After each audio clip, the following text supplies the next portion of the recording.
من الشيطان الرجيم بسم الله الرحمن الرحيم وإذ قال موسى لقومه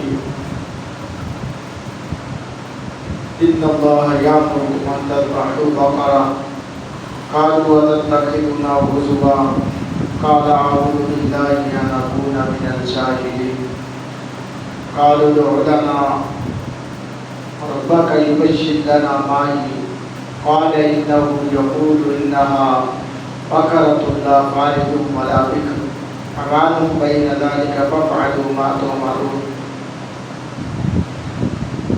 قالوا ادع لنا ربك يبين لنا ما لونها قال إنه يقول إنها بقرة صفراء فاقع لونها تسر الناظرين قالوا ادع لنا ربك يبين لنا ما هي إن البقرة تشابه علينا وإنا إن شاء الله لمهتدون قال إنه يقول إنها بقرة لا ذلول تصير الأرض ولا تسقي الحرث مسلمة لا شية فيها قال الآن جئت بالحق فذبحوها وما كانوا يفعلون صدق الله العظيم الصلاة والسلام عليك يا سيدي يا رسول الله وعلى آلك وصحبك يا سيدي يا حبيب الله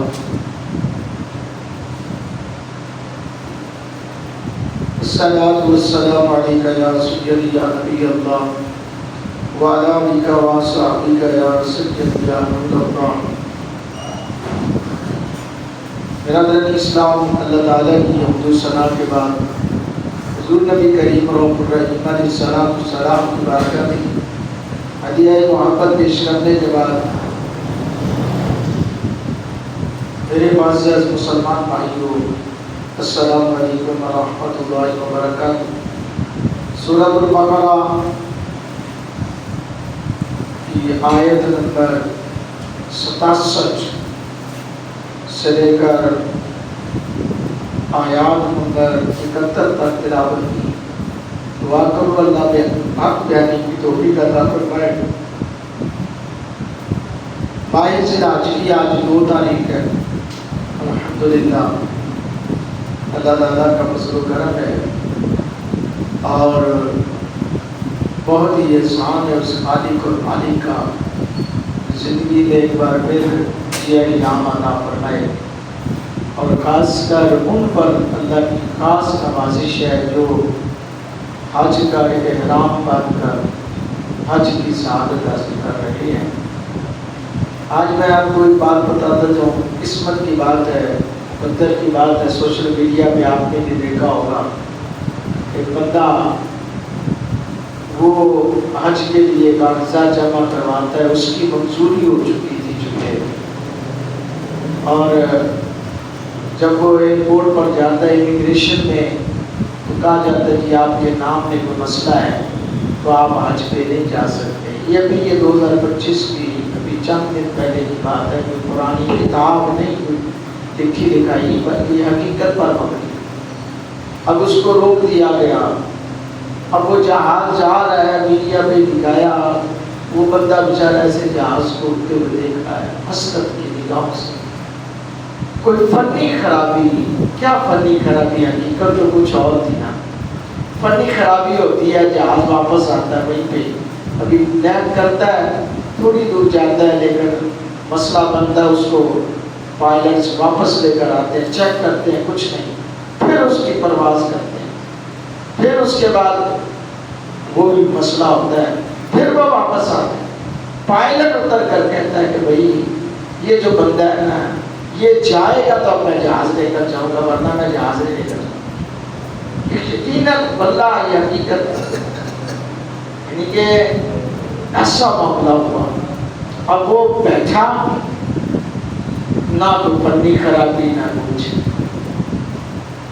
یعنی ہم جو اولیاء کرام کی اکثر کرامات کی بات کرتے ہیں، وہ تو کرامت چلو بزرگ کی ہے، یہ اللہ کے گھر سے محبت کی بات ہے، اللہ کے گھر سے پیار کی بات ہے۔ جسے چاہا در پہ بلا لیا، جسے چاہ بنا بنا لیا۔ یہ بڑے کرم کے ہیں فیصلے، یہ بڑے نصیب کی بات ہے۔ اور کوئی قسمت والا بن گئے مہمان مدینے والے کا، رنگ کوئی بھی ہے، نسل کوئی بھی ہے، زبان کوئی بھی ہے، ٹھیک ہے، لباس کوئی بھی تھا، لیکن جب حج کا موسم ہوتا ہے نا تو ایک عجب رنگ ہوتا ہے اس بزم کا، ایک عجب کیفیت ہوتی ہے اس بزم کی، کوئی کہاں سے ہے کوئی کہاں سے ہے، لباس ایک ہے، احرام باندھا ہوا ہے، سب احرام باندھ کر بیت اللہ کا طواف بھی کر رہے ہوتے ہیں، مینا اور عرفات میں بھی وہی بیٹھے ہیں، صفا مروہ پہ بھی بیٹھے ہیں، مزدلفہ پہ بھی وہی، یعنی کہ وہ منظر ہو بیان کیسے، الفاظ نہیں ملتے۔ ہاں یہ بات سچ ہے، کیونکہ میرے آقا علیہ السلام کی عظمت شان بلا البلا ہے، اور وہ بندہ کتنا خوش نصیب ہے، آج کوئی کسی کے گھر بھی جائے مہمان بن کے، کہتا ہے کہ میں مہمان بن کے جا رہا ہوں فلاں پڈیرے کے گھر ہے، اب وہ پڈیرے کی اپنی سوچ ہے وہ اس کے ساتھ کیسے ملتا ہے، لیکن اللہ کے محبوب فرماتے ہیں جب اللہ کے گھر کا مہمان حج یا عمرے کے لیے جاتا ہے، اس کی پہلی نگاہ بعد میں پڑتی ہے، اللہ اس کے سارے گناہوں کو پہلے بخش دے گا۔ تو حضرات گرامی قدر، یہ خوش بختی کی باتیں ہیں، دعا کرو اللہ سب کو اپنے گھر کی زیارت عطا فرمائے۔ میں نے سورۃ البقرہ کی آیت وَإِذْ قَالَ مُوسَىٰ لِقَوْمِهِ، عقید بقرہ کسے کہتے ہیں، اور یہاں پر بھی گائے کا تذکرہ ہے۔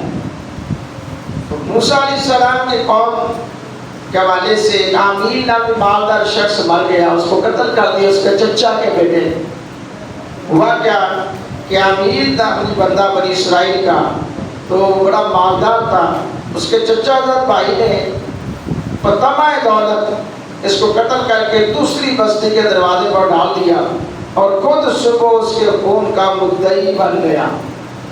یعنی ماریا بھی آپ مار کے چک کے نا تجھی بستے دروازے سٹ کے تو صبح ہوئی نا، کہنے لگا کہ میں تو ایسا پوری آبادی تے شک کے کہ میرے چچا زاد بھائی نو انہوں نے قتل کیتا ہے، ظاہر ہے لاش وہاں پڑی ہے، اور وہ ساری آبادی اس سمجھ میں آئے گی، تو پھر کیا ہوگا؟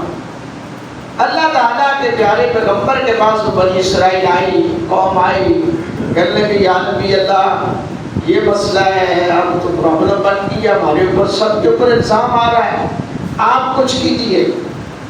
تو اللہ تعالیٰ سے حقیقت حال کا پتہ چل جائے۔ اس پر جب حضرت موسیٰ علیہ السلام نے رب کی بارگاہ میں التجا کی، تو رب نے فرمایا ان سے کہو کہ ایک گائے ذبح کریں، ایک گائے ذبح کریں، اور اس کا گوشت کا کہیں سے بھی ٹکڑا لے کر اس کو لگائیں، یہ زندہ ہو کر خود بتا دے گا کہ مجھے کس نے قتل کیا۔ حکمت بتا دوں، بتانا چاہتے تو رب سے کیا، حضرت موسیٰ علیہ السلام جب اتنا پتہ چل رہا ہے تو یہ نہیں پوچھ سکتے تھے یا اللہ بتا دے صحیح، بتا دے کس نے مارا ہے۔ تو وہ اس میں کیا ہوتا کہ جناب موسیٰ علیہ السلام اگر رب کے حکم سے بتا دیتے، ٹھیک ہے، تو اس میں اختلاف برپا ہو سکتا تھا، کوئی کہہ دیتا کہ پتہ نہیں کیا مسئلہ ہے، کیوں حضرت موسیٰ علیہ السلام نے اس بندے کا نام لیا ہے، اور پھر وہ مدعی تھا، مدعی کو جب جھوٹا ثابت کرنا پڑے نا تو مدعی پھر بناتا ہے کہ اس نے لگ رہا پیسے دے دیے، مدعی کہتا جی میں تو دعویٰ کرنے والا ہوں، اور میرے اوپر قتل کا کیس، یہ بھی ایک حقیقت تھی۔ بعض اوقات ایسا بھی ہوتا ہے الٹا چور کو دوار کو ڈانٹے، کہ بعض کا چوری بھی کی ہوتی ہے الٹا سینہ زور، یہی بھی حالت یہ تھی۔ اللہ نے حکم دیا کہ میرے پیارے موسیٰ ان سے کہیں کہ گائے ذبح کر کے نا اس کے گوشت کا ٹکڑا اس کو لگائیں، یہ زندہ ہوگا، زندہ ہو کر بتائے گا کہ مجھے کس نے قتل کیا۔ اس میں یہ بھی ایک بات تھی، دلیل تھی اور کفار کے لیے جو مرنے کے بعد زندہ ہونے کے قائل نہیں. اور پھر اللہ کی قدرت دیکھ کے جب ظاہر جانور ذبح ہو گیا وہ مر گیا, وہ جانور ذبح ہو گیا, اس کے اندر جان نہیں یعنی بے جان گوشت لگے گا تو اس کو زندگی مل جائے گی. زندگی ملنے کے بعد وہ بتا دے گا. تو اب بنی اسرائیل کے اوپر یہ ایک آزمائش بھی آئی, امتحان میں پڑے. اللہ نے حکم دیا تھا کہ گائے ذبح کرے, کوئی بھی گائے ذبح کر دیتے کام ہو جانا تھا. اب انہوں نے کیا کیا کہ انہوں نے کہنے لگا جی, کہنے لگی یہ تو مذاق ہے. قوم کہنے لگی, کیا کہنے لگی, کہا وَإِذْ قَالَ مُوسَىٰ لِقَوْمِهِ إِنَّ اللَّهَ يَأْمُرُكُمْ أَن تَذْبَحُوا بَقَرَةً قَالُوا أَتَتَّخِذُونَا هُزُوًا. بولے آپ ہم سے مذاق کر رہے ہیں, تمسخر بنا رہے ہیں. ہم آپ کے بعد درخواست لے کر آئے ہیں اور آپ کہہ رہے ہیں اللہ حکم دیتا ہے گائے ذبح کرو, اس کا گوشت کا ٹکڑا لگاؤ, یہ تو مذاق ہو گیا الٹا. تو حضرت محترم قال اعوذ باللہ ان اکون من الجاہلین. آگے جناب موسیٰ علیہ السلام نے کیا کہا, یہ دیکھیں ہمیں یوں لگ رہا ہے اگر ہم تخیلات کی دنیا میں جائیں اکیلے بیٹھے تو یوں لگ رہا ہے کہ جیسے ہم قرآن پڑھ کے یہ بتا رہے ہیں تو ایسے لگ رہا ہے جیسے یہ واقعہ ہمارے سامنے ہو رہا ہے. موسیٰ علیہ السلام بولے اعوذ باللہ, میں خدا کی پناہ چاہتا ہوں, اگر میں تمہارے ساتھ مذاق کروں تو میں جاہلوں میں سے. اس میں کیا مذاق ہے, مجھے اللہ نے حکم دیا, میں تمہیں کہہ رہا ہوں اللہ کا حکم ہے گائے ذبح کرو, اس کا گوشت لگاؤ, یہ زندہ ہو کے بتا دے گا.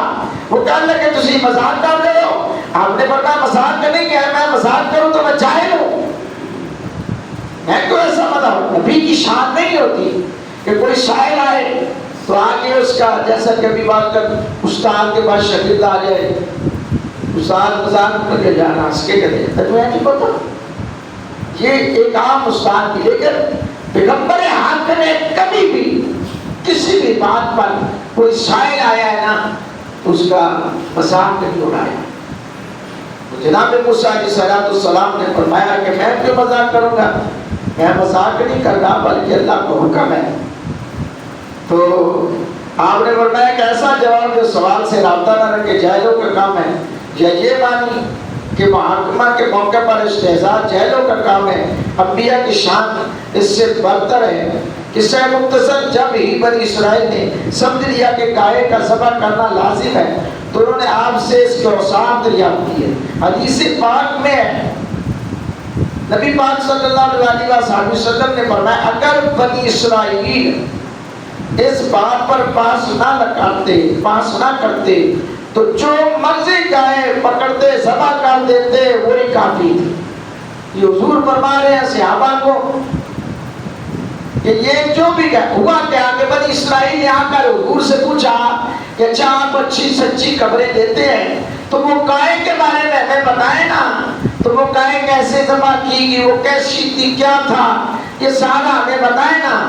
تو اللہ کا قرآن نازل ہو گیا, فرمایا سونے انہاں تو پڑھ پڑھ کے تو سنائی جائے, انہاں دسی جا کہ تو بڑے وڈیرے انج کرتے رہے. اللہ رب العالمین نے ارشاد فرمایا آگے قالوا لنا ربک یبین لنا ما ہی قال انه یقول انها بقرۃ لا فارض ولا بکر ابان بین ذلک فافعلوا ما تؤمرون. بولے اپنے رب سے دعا کیجئے کہ وہ میں بتا دے گائے کیسی. جب انہیں یقین ہو گیا کہ اور کہاں ذبح کرنی پڑنی ہے, یہ تو بغیر چھٹکارا نہیں. اب انہوں نے کیا کہا کہ ہمیں بتائیں وہ گائے کیسی ہو. تو موسیٰ علیہ السلام نے کہا رب فرماتا ہے کہ وہ ایک گائے ہے, نہ بوڑھی ہے نہ اوسر ہے, بلکہ دونوں کے بیچ میں تو کرو جس کا تمہیں حکم ہوتا ہے. یعنی نہ جوان ہے نہ کہ وہ بوڑھی ہے, نہ ہی اس نے کوئی بچہ پیدا کیا ہے. تو قالوا لنا ربک یبین لنا ما لونہا, بولے اپنے رب سے دعا کیجیے ہمیں بتا دیں کہ اس کا رنگ کیا ہے. بات تو یہ پتا چل گئی جوان ہونی چاہیے, پکڑتے کوئی بھی جوان ذبح کر دیتے. کہنے لگے جی آپ دعا کیجیے کہ اس کا رنگ کیجیے ہونا چاہیے. مشکل میں بعض اوقات بندہ خود پھنستا ہے, سوال پہ سوال, سوال پہ سوال, سوال پہ سوال. تو پھر بعض اوقات بندہ پھنس جاتا ہے، تو پھر پھنس جاتی ہے نا جدو جان، تو پھر انج پھنستی ہے، پھنس کی جان شکنجے اندر جی میں بیلنے دے وچ کرنا، رو رو کون محمد ربے جے تے میں مننا، پھر جب بیلنے میں آ جائے نا تو پھر رو نہیں رک سکتی، وہ نکل کے رہتی ہے، اور ایسے نکلتی ہے آنکھ آنکھ وچوں کرنے دی آنکھ آنکھ وچوں رو کھڑ کے کرنا بیلنا بار مارنا ہے۔ اب ہوا کہ اب ان کی بھی حالت یہ ہونے لگی تھی، آنکھ آنکھ سے اب پریشان ہو گئے، گائے پکڑتے دبا کرتے تھے، اب کہنے لگے راجے کیسا ہو؟ فرمایا کہا، وہ فرماتا ہے انہا بقرۃ صفراء کہ وہ پیلی گائے ہے جس کی رنگت فاقع اور لونھا اچھی لگتی ہے، لڑاتی ہے تسر الناظرین دیکھنے والوں، وہ ایک پیلی گائے ہے جو دیکھنے والوں کے لیے بڑی اچھی لگتی ہے، بڑی پیاری لگتی ہے۔ قالوا ادع لنا ربک یبین لنا ما ہی، بولے اپنے رب سے دعا کیجیے ہمارے لیے صاف صاف بیان کر دے وہ گائے کیسی ہے۔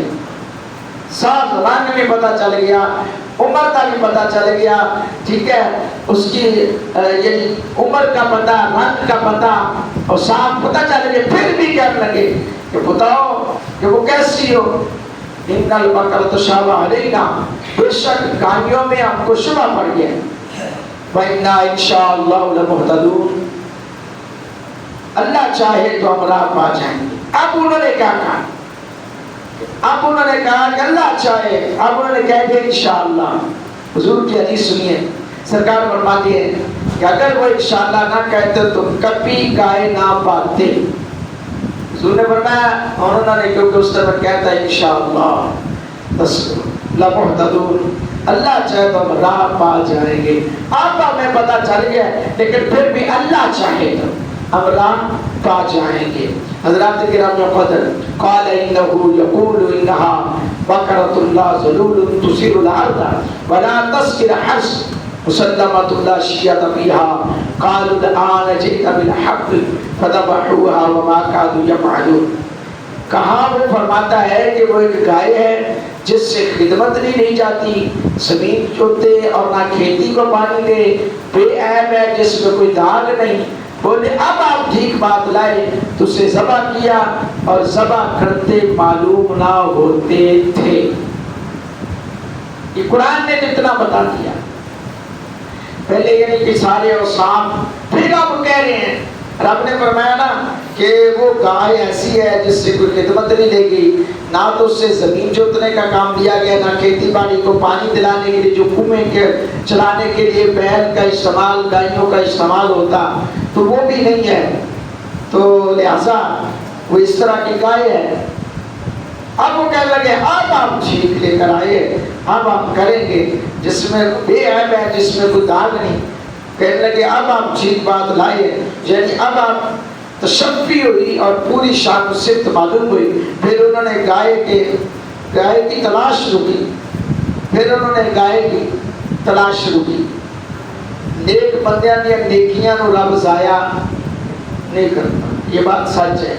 میں ہوں، آپ ہوں، کسی سے اچھا کام کیا ہے، رب کی بارگاہ میں عبادت کی ہے، تو وہ مت کہیں کہ وہ ضائع ہو گئی، نہیں، وہ ضائع نہیں ہوتی۔ ہاں اگر کوئی آزمائش آتی ہے، کسی آزمائش میں بندہ مبتلا ہوتا ہے، تو وہ میرے اپنے کردار کی وجہ سے، میرے اپنے افعال کی وجہ سے تو ہو سکتا ہے، لیکن اگر کوئی یہ کہ میں نماز بھی پڑھتا ہوں، قرآن بھی پڑھتا ہوں، اس کے باوجود میں بیمار رہتا ہوں، اس کے باوجود میں بڑا تنگ رہتا ہوں، میرے پاس کھانے کو لالے پڑے رہتے ہیں، یہ کہیں ایسا تو نہیں ہے کہ یہ بندہ تو نماز بھی نہیں پڑھتا، قرآن بھی نہیں پڑھتا، اچھا کھاتا ہے، اچھا پہنتا ہے، لیکن نہیں، ایسا نہیں ہے۔ یہ میری اپنی کو ہو سکتا ہے خدائی ہو، یا ہو سکتا ہے اللہ کو یہ میری ادا پسند آتی ہو کہ جس سے میں اگر تنگ شنگ رہ کے زندگی گزار کر رہا ہوں تو اللہ تعالیٰ کو یہ ادا پسند آتی ہو، اسی لیے اللہ تعالیٰ اس آزمائش میں رکھتا ہو، کیونکہ آزمائش تو اللہ نے اپنے پیغمبروں سے بھی لی ہے۔ اور ٹائم پر چونکہ روزے خاطر رکھتے ہوئے یہاں سے بات، وہ گائے پھر کیسے ملی، کس کی تھی، کہاں سے ملی، وہ انشاءاللہ اس حوالے سے آئندہ جمعہ تذکرہ کریں گے۔ حضرات گرامی قدر، چونکہ آج 2 ذی الحجہ ہے، ماہ ذی الحجہ کا بابرکت مہینہ، بڑا پیارا مہینہ ماہ ذی الحجہ ہے، اور یہ وہ مہینہ ہے اتفاق کی ایک تصویر اگر دیکھنی ہو، مسلمان کو ایک جھنڈے کے نیچے ایک لباس میں دیکھنا ہے تو حج کے منظر کو وہ دیکھ لیں، حج کے منظر کو دیکھ لیں۔ کالا گورا نیلا پیلا لباس پہن کر پھرتا ہے عام روٹین میں، عام روٹین میں، اپنے ملک میں، اپنے شہر میں، اپنے وطن میں۔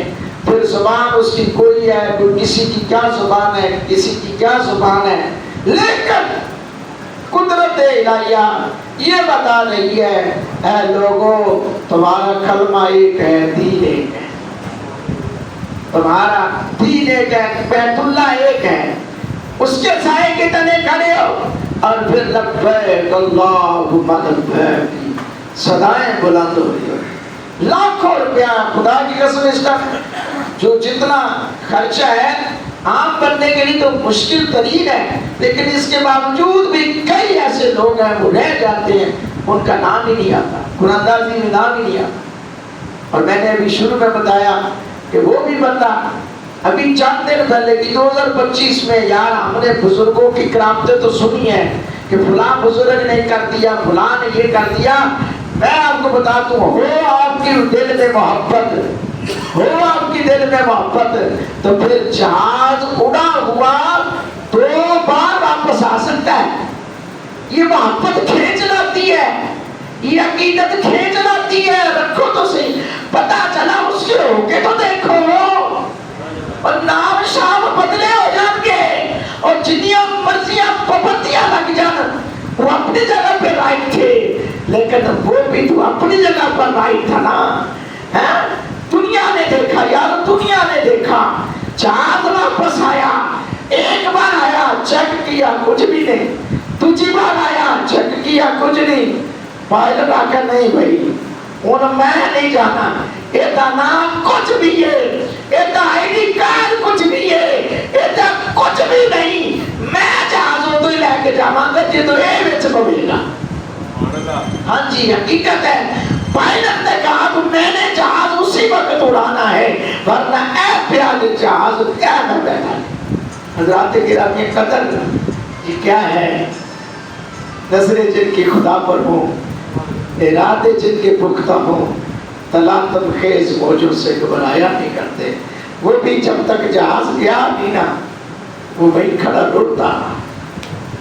اگر تیرے آنسوؤں میں تڑپ پیدا ہو جائے، ورنہ تاریخ گواہ ہے، کبھی ہے ہم نے کتابوں میں تو پڑھا یہ ٹرین رک گئی، فلاں بزرگ کی وجہ سے ٹرین رک گئی، یہ تو کوئی ولی بھی نہیں تھا یار، یہ تو کوئی اللہ کا ولی بھی نہیں تھا یار، ایک عام بندہ تھا، ایک عام بندہ تھا۔ اللہ دعا کرو اللہ اپنے حبیب کا صدقہ ہم سب کو ایسی تڑپ عطا کر دے، ایسی محبت عطا کر دے، اور اپنے گھر کی اللہ تعالیٰ زیارت کی سعادت عطا کر دے۔ اب وہ کتنا خوش ہو کے کعبے کے غلام سے لپک کر روتا ہوگا کہ مولا تیری مہربانی ہوئی ہے، ورنہ بندیاں نے تو بڑی کوشش کر لی تھی، لوکاں نے تو بڑی کوشش کر لی تھی، ان پہرے داراں نے بندیاں انہوں نے ڈیوٹی سی لیکن ڈیوٹیاں کچھ نہیں کر دیا۔ محبت والے دیں گے، باقی دعوت آنے